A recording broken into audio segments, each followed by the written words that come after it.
So yeah, Chase said it. The Junior Dos Santos Crow Cop Filipovich fight was pretty terrible.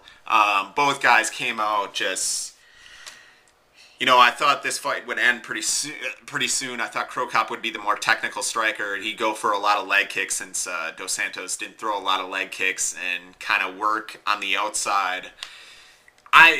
All Crow Cop did was eat punches, back up, cover up, and then once Dos Santos came in, he would clinch with him and then push him away, and then not throw any strikes. And then Dos Santos would come in and strike, and he'd clinch with him and push him away. And it was a horrible strategy. I thought Crow Cop would stay on the outside, throw leg kicks, throw body kicks.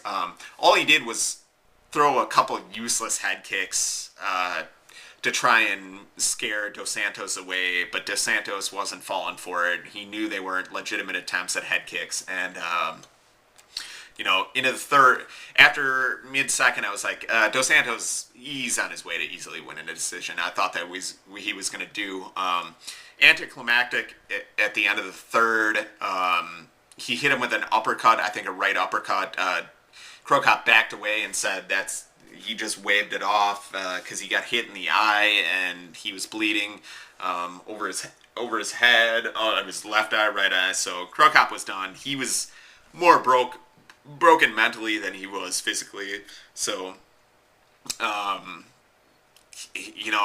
said at the beginning of this in my preview video that Dos Santos, this was going to good matchup. Whoever wins this fight, Dos Santos or Crow Cop, they're on their way to a title shot. But I said that considering they were both going to come out aggressive and one was going to win decisively, and this match was just horrible, and it proved that Dos Santos doesn't have good technical striking. All he has is power, and Dos Santos needs a lot more work before he gets a title shot, even in a thinner heavyweight division.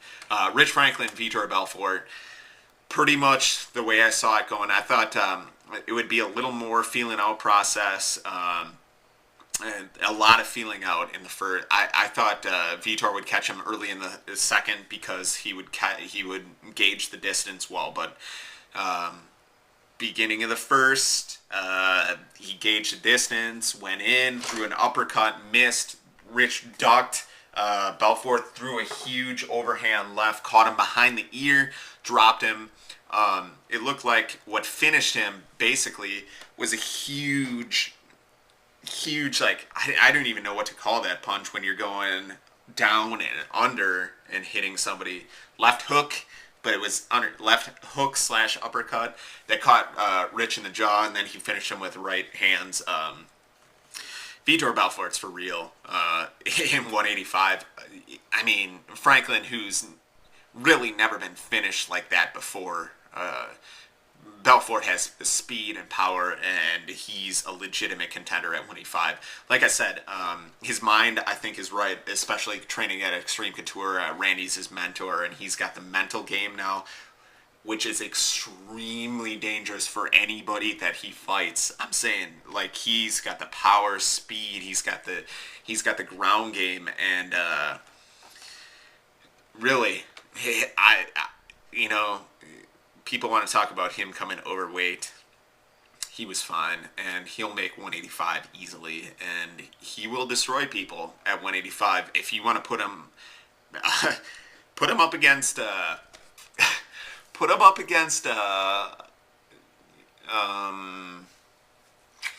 let's see, at 185, if you don't give him a title shot, put him up against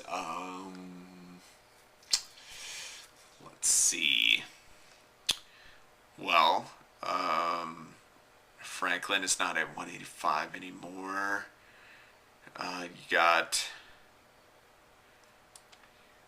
Put him up against Bisping at 185. Let's see what happens.